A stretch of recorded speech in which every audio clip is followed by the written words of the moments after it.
Good afternoon, everyone. I actually thought Kayla was going to do the closing because she just started to summarize some of the stuff at the panel, but I am. So thank you for joining with us today for this for the three panels. It's been a real pleasure to be part of the discussion.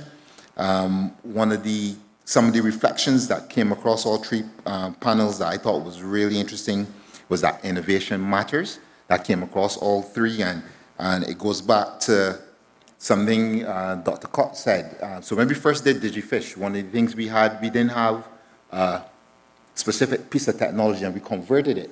And when she said that, in terms of funding the new engines, hybrid or electric, I thought about CERMES.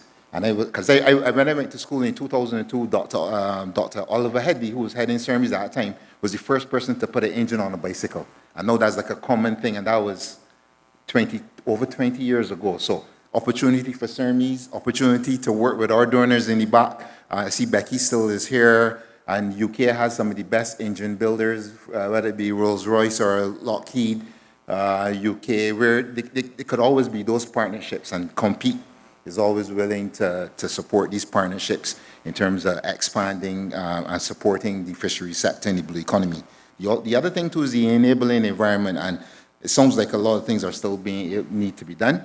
I always say that I'm surprised that some of the actions in the Blue Economy Plan haven't been implemented, and feel free to come back to us to support it. I mean, the first time we developed the Blue Economy Plan, the minister at that time was Kurt Humphrey. He used to go to the same gym to me, and it happened during a bench press. So if you need support in the enabling environment, feel free to interrupt, Kayla, join, or pull up, and ask for it, because this is how the conversations really start, and I know we can get some more ideas to support it.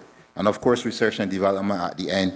As Kayla said, I summarized, we're now trying to get into it. And I mean, we talk about sargassum, and you said there's a lot of work in sargassum.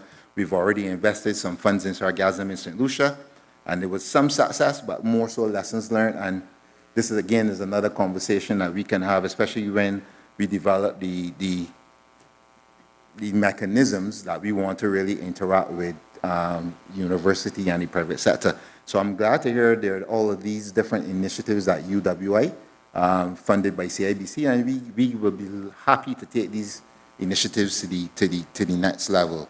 And of course, I really want to thank our partners, and especially our donors.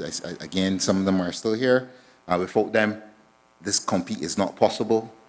So really want to thank Caribbean Development Bank, FCDO from UK, and the government of Canada for continuing to support Compete. And I hope they saw some of the work that's being done and some of the ideas coming out, and really look forward to putting some more money so we can support sargassum and electric engines in the future for the fishing industry. So on behalf of Compete, thank you once again to everyone who contributed today.